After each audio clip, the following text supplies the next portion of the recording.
तो दोस्तों, आज की ये कहानी है विक्टर नोवरोस्की की, जो कि करकोजिया का एक नागरिक होता है, जो कि किसी काम के सिलसिले में न्यूयॉर्क आता है। लेकिन कुछ परेशानी के चलते उसे न्यूयॉर्क के JFK एयरपोर्ट पर ही रोक लिया जाता है। जहां पर सबसे हैरानी वाली बात ये होती है कि विक्टर को वहां बिना खाना, पानी और पैसों के 9 महीनों तक रहना पड़ता है। लेकिन क्यों, वो आपको इस वीडियो के आखिर तक पता चल ही जाएगा। इसलिए बिना और देरी के इस वीडियो को शुरू करते हैं। तो दोस्तों, विक्टर जैसे ही न्यूयॉर्क के JFK एयरपोर्ट पर लैंड करता है, उसे तभी वहां के गार्ड टर्मिनल पर रोक देते हैं और उसे फ्रैंक डिक्सन के पास लेकर जाते हैं, जो कि वहां का सिक्योरिटी हेड होता है।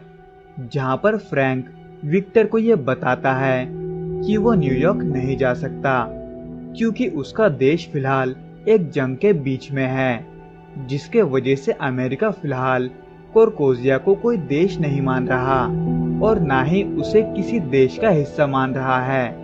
और ऐसे में अब जब करकोजिया कोई देश ही नहीं रहा, तो उसके नागरिकों की भी कोई मान्यता नहीं है। यानी कि इन शॉर्ट, विक्टर को इसलिए रोका जा रहा था क्योंकि वो किसी देश का नागरिक नहीं था, जिसके वजह से उसका पासपोर्ट और वीजा भी कोई काम का नहीं था। हालांकि विक्टर फ्रैंक की बातों को सही से नहीं समझ पाता, क्योंकि उसको उतना इंग्लिश नहीं आता। लेकिन जैसे ही वो उसके देश के हालातों को न्यूज में देखता है, उसे वैसे धीरे धीरे सब समझ में आने लगता है। लेकिन बेचारा कुछ नहीं कर पाता। इसलिए अब जब वो ना तो अपने घर जा सकता था और ना ही न्यूयॉर्क, तो ऐसे में उसे इंटरनेशनल ट्रांजिट एरिया में रहना पड़ता है, जहां पर उसे खाने के लिए कुछ कूपन भी दिए जाते हैं। लेकिन विक्टर उन्हें खो देता है, जिसके वजह से उसके पास भूखा रहने के अलावा कोई चारा नहीं होता। बेचारे को इतना इंग्लिश भी नहीं आता था कि वो किसी से बात करके मदद मांगे। हालांकि विक्टर को वहां पर कुछ देर रहने के बाद ये पता चलता है कि इन सामान ले जाने वाले ट्रॉली को अगर उसके जगह पर वापस रखा जाता है, तो उसके बदले में उस मशीन से पैसे मिलते हैं। इसलिए विक्टर ट्रॉलीज को जमा करके उसके जगह पर रखने लगता है, जिसके बदले में उसे पैसे मिलता है, जिससे वो खाना खरीदकर अपना पेट भरता है, जो कि कुछ दिन चलता रहता है। जिनके बीच विक्टर थोड़े पैसे जमा करके इंग्लिश सीखने के लिए एक ट्रांसलेशन बुक भी खरीदता है, ताकि वो इंग्लिश सीख सके और दूसरे की बातों को समझ सके। लेकिन फ्रैंक, जो कि विक्टर को जैसे तैसे वहां से निकालना चाहता था, वो उन ट्रॉलीज को इकट्ठा करने के लिए एक आदमी को काम पर रखता है, ताकि विक्टर को परेशानी हो और वो वहां से भाग जाए। जो कि अगर विक्टर करता, तो उसे बाहर पुलिस गैर कानूनी रूप से न्यूयॉर्क पर जाने के जुर्म में पकड़ लेती और फ्रैंक को उसे और झेलना नहीं पड़ता। हालांकि फ्रैंक के इस चाल से विक्टर को बहुत परेशानी होती है, क्योंकि उसके पास खाने को कुछ भी नहीं होता सिवाय कुछ बिस्किट्स और केचप के। और ऐसे में उसके हाथ से कमाई का मौका चले जाना उसको बहुत भारी पड़ता है। हालांकि इन सब के बीच एक आदमी विक्टर को शुरू से ही फॉलो करता है, जिसका नाम एनरिके होता है, जो कि वहाँ फूड डिपार्टमेंट में काम करने की वजह से विक्टर को खाना ऑफर करता है। लेकिन उसके बदले में विक्टर को उसका एक काम करना पड़ता है, जो कि था डिलोरिस नाम की एक लड़की को एनरिके का मैसेज देना। यानी कि इन शॉर्ट, एनरिके डिलोरियस को पसंद करता था, लेकिन उसे बोल नहीं पाता था। इसलिए वो इस काम को करने के लिए विक्टर को रखता है, जिसके वजह से एक बार फिर विक्टर का खाने का प्रॉब्लम सॉल्व हो जाता है। लेकिन फ्रैंक, जो कि अपने प्रमोशन को लेकर बहुत सीरियस था, वो ये नहीं चाहता था कि बहुत जल्द होने वाले एक इंस्पेक्शन के दौरान दूसरे बड़े ऑफिसर विक्टर को वहां देखे और उसका रेपुटेशन खराब कर दे। इसलिए फ्रैंक विक्टर को अपने ऑफिस बुलाता है, जहां वो विक्टर से ये कहता है कि कुछ देर बाद उस टर्मिनल का दरवाजा खुल जाएगा, जहां कुछ देर के लिए गार्ड भी नहीं होंगे। इसलिए अगर उसे न्यूयॉर्क जाना है, तो उसे इस मौके को नहीं छोड़ना चाहिए। जिसको सुनकर विक्टर उस गेट पर जाता है, लेकिन उसे अब जब सभी रूल्स और रेगुलेशन के बारे में पता था, तो ऐसे में वो उस दरवाजे से बाहर नहीं जाता, जिसको देखकर फ्रैंक को गुस्सा आता है। लेकिन उसको इससे भी ज्यादा इस बात से गुस्सा आता है क्योंकि वहाँ पर काम करने वाले कुछ लोग विक्टर के दोस्त बनने लगे थे, जैसे कि एनरिके, मुलरॉय और गुप्ता, जो कि विक्टर को बहुत हेल्प करते थे। हालांकि इन सब के बीच विक्टर एक लड़की को पसंद करने लगता है, जो कि अमेलिया नाम की एक एयर होस्टेस होती है। लेकिन उसका कोई और बॉयफ्रेंड होने के वजह से वो पीछे हट जाता है और अपने प्रॉब्लम को सॉल्व करने के बारे में सोचता है, क्योंकि फिलहाल विक्टर का खाना पीना और सोना एक बंद पड़े टर्मिनल में हो रहा था। हालांकि विक्टर नहीं चाहता था, लेकिन फिर भी अमेलिया एक बार फिर विक्टर को दिखती है, जिससे बात करने के बाद विक्टर को यह पता चलता है कि उसका और उसके बॉयफ्रेंड का ब्रेकअप हो चुका है। तो ऐसे में विक्टर अमेलिया को अपने बातों से इम्प्रेस करने की कोशिश करता है और बातों ही बातों में खुद अमेलिया ही विक्टर को लंच के लिए पूछती है। हालांकि वो लंच डेट पूरा नहीं हो पाता क्योंकि अमेलिया को उसके काम का कॉल आ जाता है और वो चली जाती है, जो कि एक तरफ से विक्टर के लिए ही अच्छा होता है क्योंकि विक्टर के पास तो फिलहाल खुद के खाने के लिए ही पैसे नहीं थे।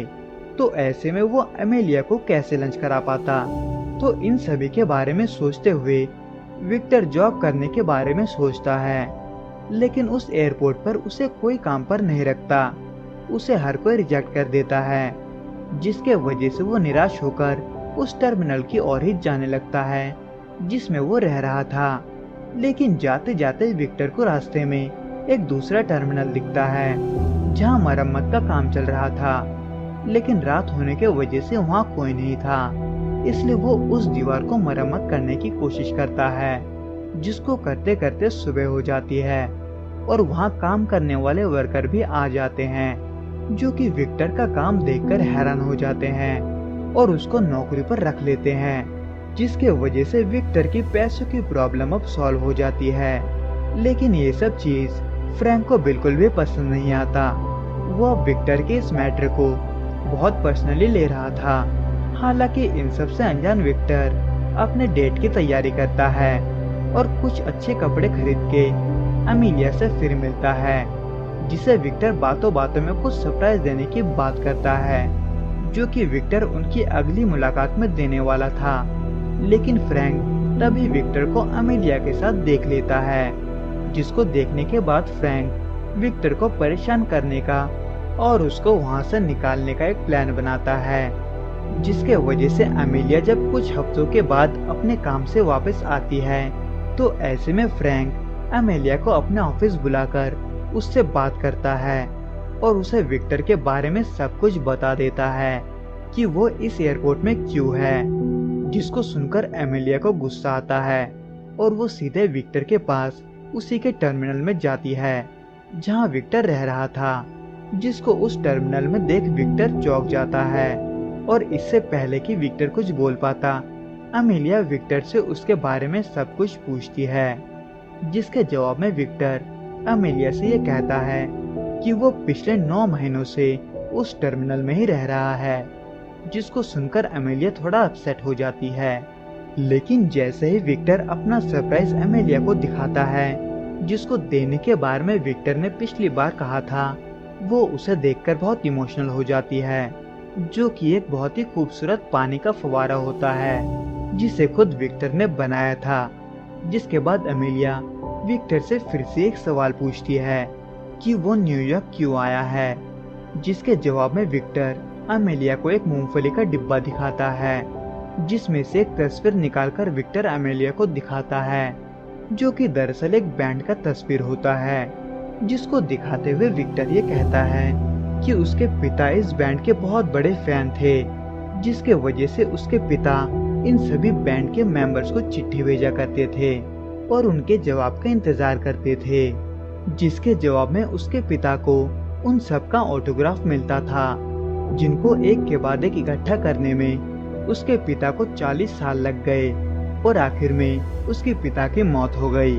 हालांकि फिर भी वो इस बैंड के सभी मेंबर का ऑटोग्राफ नहीं ले पाए, क्योंकि अब भी उस ग्रुप का एक शख्स का ऑटोग्राफ बचा हुआ था, जिसे लेने के लिए ही वो वहाँ आया था। जिसे सुनकर अमेलिया और भी इमोशनल हो जाती है और वहाँ से चली जाती है। जिसके बाद उसकी अगली सुबह विक्टर को ये खबर मिलता है कि उसके देश में जंग अब खत्म हो चुका है और वो घर वापस जा सकता है, जहाँ पर अमेलिया भी आती है और विक्टर को भी एक सरप्राइज देती है, जो कि एक टेम्पररी वीजा होता है न्यूयॉर्क जाने के लिए।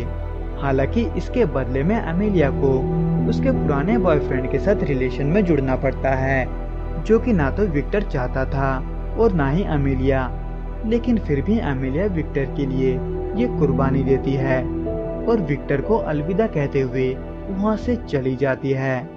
जिसके बाद विक्टर जब उस टेम्परेरी वीजा को लेकर उसे अप्रूव करवाने काउंटर जाता है, तब उसे ये पता चलता है कि उसे इन पेपर्स पर अब भी फ्रैंक के सिग्नेचर चाहिए, जिसके वजह से वो एक बार फिर फ्रैंक के पास जाता है, जो कि विक्टर का पासपोर्ट तो दे देता है। लेकिन फ्रैंक उसे अब भी न्यूयॉर्क जाने का परमिशन नहीं देता। फ्रैंक अब अपने ईगो में आकर गुस्से से फ्रैंक से कहता है कि वो जब तक वहाँ का सिक्योरिटी हेड है तब तक वो विक्टर को न्यूयॉर्क नहीं जाने देगा। और ये कहते ही वो विक्टर को उसके देश वापस जाने को कहता है और विक्टर उसकी बात मान लेता है, क्योंकि अगर वो नहीं जाता तो फ्रैंक उसके बदले उन सभी लोगों को अरेस्ट कर लेगा जिन्होंने विक्टर की मदद की थी। हालांकि विक्टर ये नहीं चाहता था कि उसके नए दोस्त को इसके बारे में कुछ पता चले या उसके वजह से किसी को जेल जाना पड़े। लेकिन फिर भी इसके बावजूद फ्रैंक का ही एक ऑफिसर विक्टर के दोस्त गुप्ता को ये बता देता है कि विक्टर को न्यूयॉर्क क्यों नहीं जाने दे रहे। जिसको सुनकर गुप्ता बिना डरे विक्टर के प्लेन के सामने जाकर खड़ा हो जाता है और उस पर विक्टर को नहीं जाने देता, बल्कि विक्टर के बाकी के दोस्त उसे न्यूयॉर्क के गेट तक छोड़ने के लिए जाते हैं, जिसमें विक्टर के दोस्त के साथ साथ वहाँ के बाकी के दुकानों के सभी स्टाफ भी मौजूद होते हैं विक्टर को अलविदा कहने के लिए। लेकिन एक बार फिर से फ्रैंक बीच में आ जाता है और गार्ड से उसे अरेस्ट करने के लिए कहता है। लेकिन वो गार्ड विक्टर को अरेस्ट नहीं करता, बल्कि वो अपने जैकेट विक्टर को देते हुए उसे न्यूयॉर्क जाने देता है, जहाँ पर फ्रैंक विक्टर को रोकने के लिए तो जाता है, लेकिन इस बार वो विक्टर को नहीं रोकता, बल्कि वो मुस्कुराते हुए अपने ऑफिसर्स को काम पर लौटने के लिए कहता है। विक्टर जो कि अब आजाद था, तो ऐसे में वो सबसे पहले उसी बैंड के पास जाता है जिनके लिए वो यहाँ आया था, और आखिर में वो उस आखिरी शख्स का भी ऑटोग्राफ ले लेता है और उसको उस डिब्बे में रखते हुए अपने पिता को याद करता है। तो दोस्तों, इस वीडियो में बस इतना ही। उम्मीद करता हूँ कि आपको ये वीडियो पसंद आया होगा, और अगर आया हो तो please like, share and subscribe करना ना भूलें। मैं आपसे फिर मिलूंगा कुछ नए और इंटरेस्टिंग मूवीज के साथ। Till then, goodbye and be safe.